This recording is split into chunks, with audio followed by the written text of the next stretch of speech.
Okay, so by now I'm sure you all have heard about the Free Congo movement, and what I'm about to do in this video is just summarize to you what this is about, and I also want to give a few points to those of you who are protesting and some actions that you can take today to change the course of history. Okay, so the summary, what is actually happening in the DRC?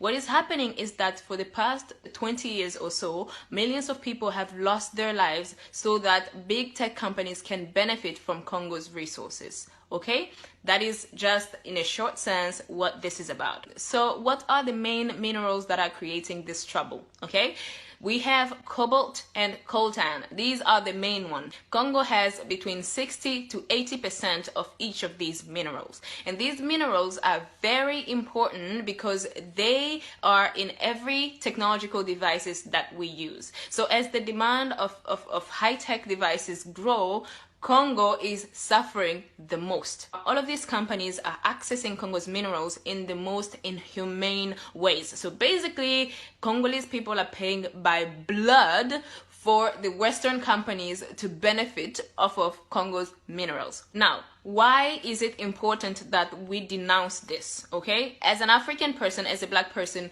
you should understand that Congo is a very important country on the African continent, okay? I'm gonna explain why. Congo is the richest country on this earth in terms of natural resources, okay? Its untapped natural wealth is estimated to be worth 24 trillion US dollars. Okay, so a better Congo means a better Africa, basically. Secondly, Congo is home to the second biggest rainforest after the Amazon. And thirdly, Congo has 80 million acres of arable land. It can feed double the population of the African continent. So basically, a developed Congo is a developed Africa. And another one is Congo has powerful rivers that could basically provide electricity to the whole of sub-Saharan Africa. This is why Congo is vital. It's important. Now, why is the mainstream media not speaking about this? They are not speaking about this because all of these media outlets are paid by the same people who are benefiting from what Congo is going through for more than 20 years. Okay? That is why you don't see it on TV. And this is why we as Africans have to amplify this. Now, to Congolese influencers, all I have to say is, some of you guys are disappointing, all right? Some Congolese influencers are actually very disappointing, okay? Especially in the music industry.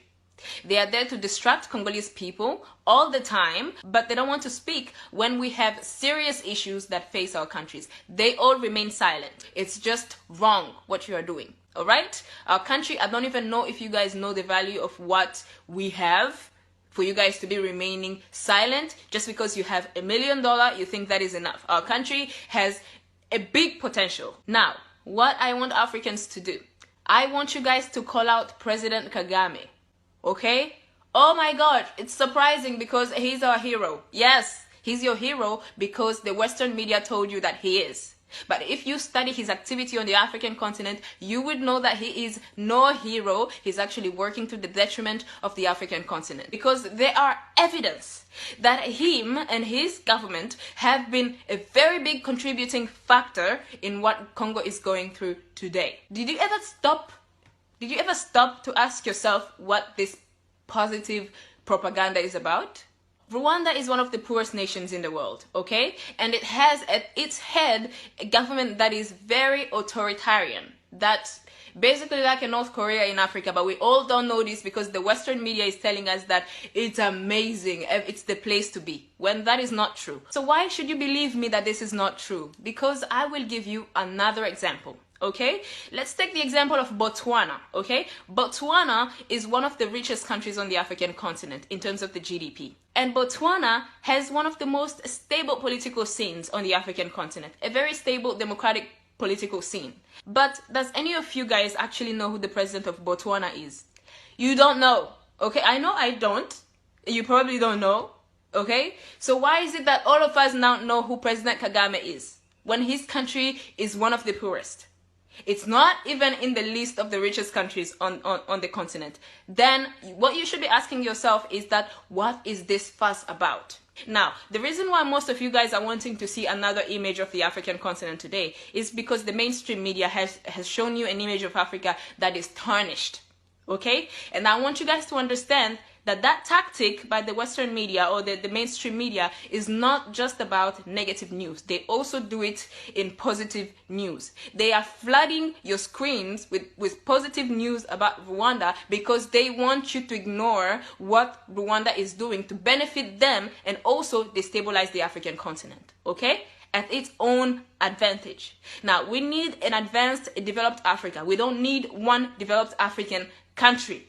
We need a developed African continent. And this is why we are going to call out President Kagame. And I know you're going to say that, okay, why are you blaming him and you're not blaming everybody else? Oh, trust me, I am blaming everybody else. And the reason why I want you to call out Rwanda is because we want to show them that we are informed. We're not stupid.